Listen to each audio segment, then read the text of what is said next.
আগের এপিসোডে প্রবল বৃষ্টি আর ঘন কুয়াশার সঙ্গে লড়াই করে আমরা পৌঁছে গিয়েছিলাম অরুণাচলের অন্যতম সুন্দর জায়গা সেলা পাস। এই দেখতে পাচ্ছ আমার সামনে, এই হচ্ছে সেলা পাস। সেই অসাধারণ অভিজ্ঞতার পর এবার ফেরার পালা। আজকে গন্তব্য রমা ক্যাম্প। কিন্তু পাহাড়ি রাস্তায় প্রতিটা বাঁকের পর কি অপেক্ষা করে থাকে সেটা আগে থেকে কেউ জানে না। কিছু দূর এগোতেই হঠাৎ এমন একটা ঘটনা ঘটলো যা পুরো যাত্রাটাকেই বিপদের মুখে ঠেলে দিল। আমার গাড়ির ব্রেকটা ফেল হয়ে গেল। পাহাড়ি রাস্তা, একদিকে গভীর খাদ আর একদিকে খাড়া পাহাড়। এই অবস্থায় ব্রেক ছাড়া গাড়ি চালানো কতটা ভয়ঙ্কর হতে পারে সেটা যারা পাহাড়ে রাইড করেছে তারা খুব ভালো করেই জানে। এরপর কি হলো, কিভাবে এই পরিস্থিতি সামলালাম, চলুন শুরু করা যাক আজকের এপিসোড। আর হ্যাঁ, যদি আমার ভিডিও ভালো লেগে থাকে তাহলে কিন্তু আমার চ্যানেলটা অবশ্যই সাবস্ক্রাইব করো, এই ভিডিওটা একটা লাইক করে দিও। অরুণাচল সিরিজের বাকি এপিসোডগুলো দেখার জন্য আমার ডিসক্রিপশনে গিয়ে বাকি এপিসোডগুলো দেখতে পারো। আরও একটি নতুন এপিসোডে তোমাদের সবাইকে ওয়েলকাম। তো কেমন আছো তোমরা সবাই? লাস্ট এপিসোডে তোমরা দেখেছো আমি সেলা পাস গেলাম, এবং আজকের ভিডিওতে আমি সেলা পাস থেকে দিরাংয়ের উদ্দেশ্যে। ওকে, এবার সেলা পাস হয়েও কিন্তু দিরাং যাওয়া যায়, কিন্তু আমি এখানে ওয়েদার এত খারাপ হয়ে গেছে, তাই জন্য আমিও সেলা পাস থেকে ব্যাক করে সেলা টানেল হয়েই যাব। কারণ সেলা টানেল হলে আমি বৃষ্টিটা আমি একটু কম পাবো। এখানে কিন্তু ঝমঝম করে বৃষ্টি হচ্ছে, ঠিক আছে? তো তোমরা আমার সাথে থাকো ভিডিওটার মধ্যে। আজকে আমার যাওয়ার ইচ্ছা আছে, দিরাং থেকে অনেকটা নেমে যাওয়ার ইচ্ছা আছে। চলো যেতে যেতে কথা বলছি। বিশাল জোরে কিন্তু বৃষ্টি শুরু হয়ে গেছে, বিশাল জোরে। আর আমি এই বৃষ্টির মধ্যে এগিয়ে চলেছি সেলা টানেলের দিকে। আমি চেষ্টা করছি যত তাড়াতাড়ি সেলা টানেলের ভেতর ঢুকে যাওয়া যায়। ঝমঝম করে বৃষ্টি পড়ছে, পায় বৃষ্টি কিন্তু ঝমঝম করে পড়ছে। ও গাইজ, তার মধ্যে আমি হেলমেটের কাঁচ বন্ধ করতে পারছি না, এবং পুরো গ্লাস কিন্তু আমার ঝাপসা হয়ে যাচ্ছে। আর যদি গ্লাস খোলা রাখি, ভাইজার খোলা রাখি, তাহলে কিন্তু পুরো আমার মুখ চোখ পুরো ভিজে যাচ্ছে, আর ঠান্ডা হাওয়া তার সাথে। Welcome to Sela tunnel. বিশাল জোরে বৃষ্টি হচ্ছে, পুরো চপচপে ভিজে গেছি।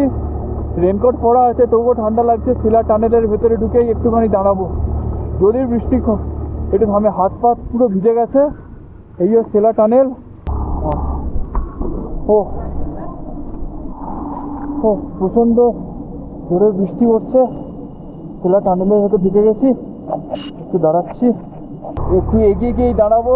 ওকে, একটা বিষয় হলো, আসার সময় যখন আসছিলাম তখনও প্রচণ্ড বৃষ্টি হচ্ছিল, এই সেলা টানেলেই দাঁড়িয়েছিলাম, এবং এখনও প্রচণ্ড বৃষ্টি পড়ছে, ভিজে গেছি। সেলা টানেলেই দাঁড়াতে হবে। ও সেলা টানেল, অনেকটা এগিয়ে যেতে পারবো এই টানেল হয়ে। যেন টানেলের ওই পারে যেন খটখটে রোদ থাকে। এরকম হয় না যে এই দিকের টানেলে ঢোকার সময় বৃষ্টি, এবং টানেল থেকে যখন বেরোচ্ছি তখন পুরো খটখটে রোদ। চলো যাই, চলো যাই। পুরো একদম বৃষ্টির ওয়েদার। আমার হাত পাত পুরো জমে গেছে, হাত পাত লাল হয়ে গেছে, দেখতে পাচ্ছ? কোথাও একটা দাঁড়িয়ে আমাকে একটু চা খেতে হবে। হাত পাত পুরো লাল, দেখতে পাচ্ছ? দেখো, পুরো লাল হয়ে গেছে। তার মধ্যে গ্লাসটা পুরো ভিজে গেছে, তো আরও ওই জন্য সমস্যা হচ্ছে। চলো এবার একটু যত তাড়াতাড়ি নামতে পারবো তত ভালো।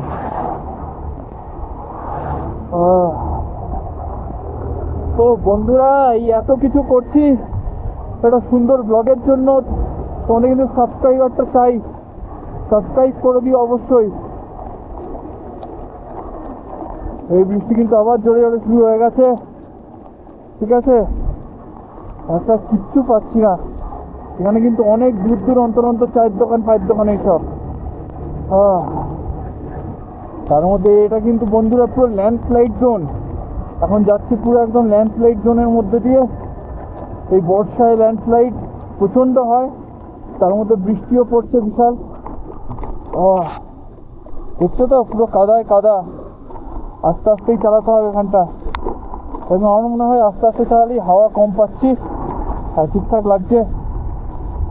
এখন একটু হাত পাত পুরো লাল হয়ে গেছে, আমার পুরো জমে যাচ্ছে হাত পাত আমার। এই জন্যই ওয়াটারপ্রুফ গ্লাস দরকার ছিল।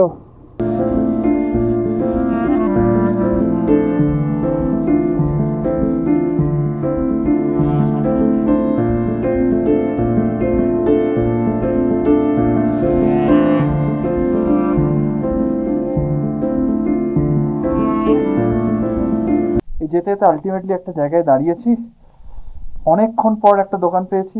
এখানে এই যে একদম গরম, এই যে দেখতে পাচ্ছ मैडम এই গরমে একদম হাত ইয়ে হচ্ছে। ना उतार दो यहाँ थोड़ा पेट में उतार दो सब 8 में मिलेगा। বড় বড় চা দিয়েছে, একবারে ম্যাগি খাবো, খেয়ে একটা ডিম সেদ্ধ বলেছি, খেয়ে এখান থেকে বেরোবো। এই যে পুরো একদম ভেতরটা দেখতে পাচ্ছ গরম। হ্যাঁ, একদম এই গরমের সামনেই আমি একদম বসে আছি, একটু একটু করে খেয়ে তারপর বেরিয়ে যাবো। ঠিক আছে, হিটারটার সামনে আমি আমার হাতটাকে গরম করছি এবং এই গ্লাভসটা যতটা আর কি গরম করে নেওয়া যায়। বাইরে কিন্তু আবার বৃষ্টি শুরু হয়ে গেছে জোরে, এবং তার সাথে সাথে আমার গরম ম্যাগি চলে এসছে। এই ম্যাগিটা এখন খাবো, আর একটা ডিম সেদ্ধ কিন্তু বলেছি, ডিম সেদ্ধটাও খেয়ে নেবো। এটাই হচ্ছে আজকে লাঞ্চ। আপাতত আমি খাই, তারপর দেখি আজকে কতটা আর কি নামতে পারি নিচে। ঠিক আছে, চলো বাই। তো বন্ধুরা, বৃষ্টিটা একটু থেমেছে, এবার বেরিয়ে যাচ্ছি এখান থেকে। এই যে আমার বাঁ দিকের যে রাস্তাটা, এই রাস্তাটা সোজা গেলে চলে যাবে হচ্ছে সেলা পাস। যারা ওই দিক থেকে যারা আসবে সেলা পাস হয়ে, মানে এই ডান দিক দিয়ে গিয়ে সেলা পাস হয়ে তোমরা তাওয়াং যেতে পারো, বা সেলা টানেল হয়ে যেতে পারো। তেজপুর 251, বমডিলা 104, দিরাং 61। দিরাং দেখাচ্ছে আর 1.5 ঘন্টা মতো। তো চলো, এখানে দাঁড়িয়ে যতটা হয় হাতটা গরম করে নিয়েছি এবং খেয়েও নিয়েছি কিছু খাবার, ম্যাগি, ডিম সেদ্ধ, চা, এগুলো খেয়ে নিয়েছি। এবার মোটামুটি একটু এনার্জি এসছে, এবং এবং নিচে গিয়ে দেখতে হবে কতটা আর কি ঠান্ডা, এবং নিচে গিয়ে দেখতে হবে যে ঠান্ডা কতটা আর কি কমেছে। তো চলো যাই। আরও 3 জন রাইডার যাচ্ছে এবং তাদের সাথে রাস্তাতেই দেখা, এবং আমি কিন্তু লাইন নিয়ে নিয়েছি, 4 জন একসাথে কিন্তু যাচ্ছি, কোনো তাড়াহুড়ো নয়, কোনো কিছু নয়।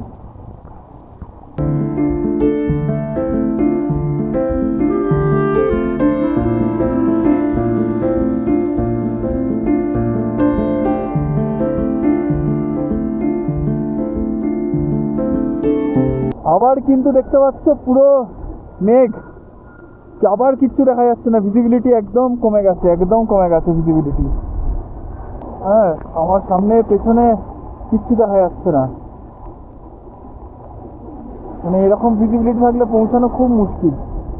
একে তো কিছু দেখতে পাচ্ছি না, তার মধ্যে আর বৃষ্টি হচ্ছে, মানে এরকম খারাপ ওয়েদার পেয়ে যাবো আমি ভাবতে পারিনি, বুঝলে তো। এক্সেসিভ খারাপ ওয়েদার।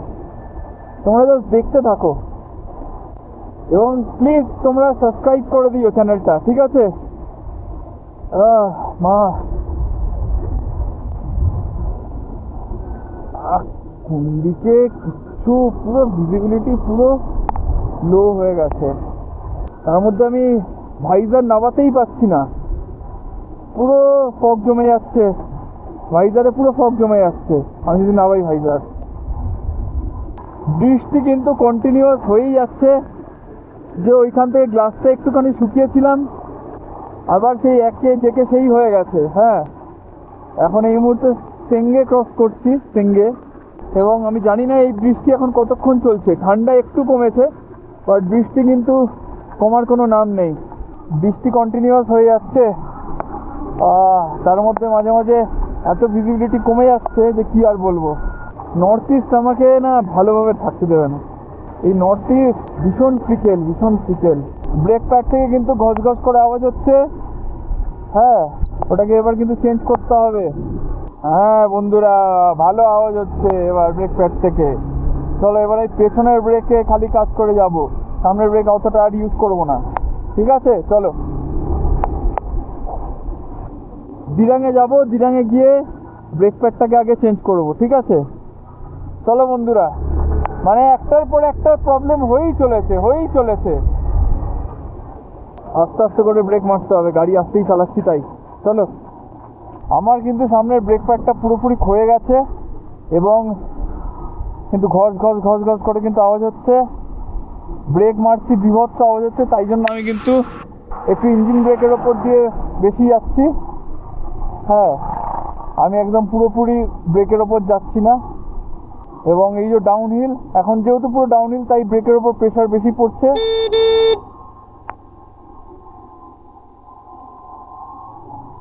এই দেখো আমি কিন্তু ব্রেকই মারলাম না কোনো, এটাই হচ্ছে ইঞ্জিন ব্রেকের কাজ, ঠিক আছে। আমার গাড়ি কিন্তু খুব বেশি স্পিড আমাকে তুলতে দেবে না।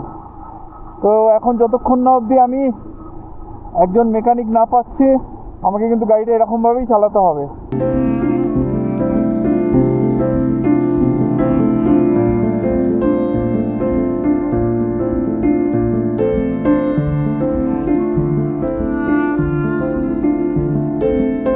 তোমরা দেখতে পাচ্ছ এই এত সুন্দর রাস্তায় আমি কিন্তু এই 25-26-এ চালাচ্ছি, তার কারণ আমি ব্রেকটা ইউজ করছি না, তাই 25-26-এ চালাচ্ছি। এত সুন্দর রাস্তা, মানে কতক্ষণ এরকমভাবে চালাতে হবে জানি না, একটা মেকানিক পাচ্ছি না। ও বাবা, বিরক্তিকর বিরক্তিকর। নর্থ বেঙ্গল হলে এতক্ষণে আমি পেয়ে যেতাম মেকানিক, বাট এখানে আমি একটা চায়ের দোকান পাচ্ছি না, তো মেকানিক তো দূরের কথা। এমনি লোকজন সত্যিই খুব কম আসে অরুণাচল। দেখতে পাচ্ছ 26-এ গাড়ি চলছে, 26 এদিকে এত সুন্দর রাস্তা। কারণ কি, আমি জোরে চালালে আমাকে ওই ব্রেকটা ইউজ করতে হবে, এবার সেই ব্রেকটা আমি ইউজ করতে চাইছি না। এই দেখো সামনে আবার একটা লম্বা একটা ডাউন হিল রয়েছে, ঠিক আছে, একটা কার্ভ হয়ে ডাউন হিল রয়েছে। এবার চলো সেটা আবার দেখি ব্রেক না মেরে কীভাবে আর কি করা যায়। ওকে, যতটা একদম কম ব্রেক মারা যায়। এ দেখো ব্রেক কিন্তু আমি মারিনি, ঠিক আছে। এবার আমি ইঞ্জিনকে কোনো রকমভাবে সাইলেন্ট হতে দিলে চলবে না, হালকা ইঞ্জিন চলতে হবে। ওই জন্য বলে গাড়ি একদম বন্ধ করে, মানে গাড়ি পুরো একদম বন্ধ করা অবস্থায় পাহাড় থেকে নামা ঠিক নয়। যে কোনো মুহূর্তে গাড়ির ব্রেক কিন্তু ফেল হয়ে যেতে পারে, তখন কিন্তু মহা বিপদ হতে পারে।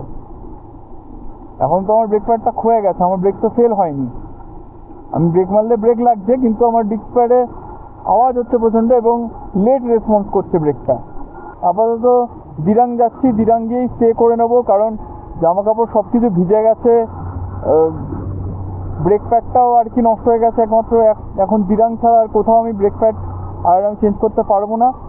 এখন অলরেডি ঘড়ির কাঁটা বাজে হচ্ছে 6টা, দিরাং পৌঁছাতে এখনও আধ ঘন্টা মতো আর কি লাগবে। তো দিরাং পৌঁছে ব্রেক প্যাড পাল্টে তারপর আবার আগে সামনে যাবো। তার মধ্যে ওয়েদারও খুব খারাপ, বৃষ্টি হচ্ছে। তার থেকে আমি এটাই ঠিক করলাম যে কালকে সকালবেলা একদম বেরোবো, ভোর 6টা-7টা নাগাদ বেরিয়ে অনেকটা দূর আর কি টেনে দিতে পারবো, কোনো অসুবিধা হবে না, ঠিক আছে। এখন যাই, কারণ এইদিকে কোনো মেকানিক পাচ্ছি না। আর মেকানিক একমাত্র আমি দেখেছিলাম রমা ক্যাম্পে রয়েছে, রমা ক্যাম্পের ওখানটা। তো ওখানেই আপাতত যাচ্ছি। দিরাঙে গিয়ে সমস্ত ফুটেজ কপি করব, সমস্ত জামা কাপড়গুলো যেগুলো ভিজে গেছে একটু শুকিয়ে নেবো, আর সব কিছু জিনিসপত্র বের করবো না, জাস্ট একটুখানি ইয়ে করে ওভারঅল শুয়ে পড়বো আজকে তাড়াতাড়ি খেয়ে দিয়ে। এই রামা ক্যাম্পের দিকে যেতে যেতে এই একটা পেয়ে গেছি, Saraswati tyre and bike servicing. এখান থেকেই আমি আমার এই যে বাইকটা ইয়ে করিয়ে নিচ্ছি, ব্রেক প্যাডটা চেঞ্জ করে নিচ্ছি। এবং দেখে নাও ব্রেক প্যাডের অবস্থা কিন্তু পুরো ক্ষয়ে গেছে, আমি তোমাদেরকে একবার দেখিয়ে দেবো, ঠিক আছে। এই যে হিরোর ব্রেক প্যাড, এটা আমাকে হিরো প্রোভাইড করেছে, তার জন্য হিরোকে থ্যাংক ইউ, অনেক ধন্যবাদ হিরো এইভাবে সাপোর্ট করার জন্য আমাকে। তো এই যে এই ব্রেক প্যাডটা কাজে এসে গেল, এই যে লাগছে ব্রেক প্যাড, আমাদের ভাই লাগিয়ে দিচ্ছে। তো আপাতত এই ব্রেক প্যাডটা লাগানো হয়ে গেলে তারপর আমি চলে যাব হচ্ছে এই রামা ক্যাম্পের সামনে একটা হোমস্টে নিয়ে, সেখানেই চলে যাব। তো দেখা হচ্ছে আপাতত আবার একটু পরে। তো বন্ধুরা, এবার ব্রেকটা কিন্তু এবার একদম পারফেক্ট হয়ে গেছে, আর কোনো চিন্তা নেই। এবার সামনে একটা হোটেল দেখবো, হোটেল দেখে ঢুকে যাবো আজকের মতো, ঠিক আছে।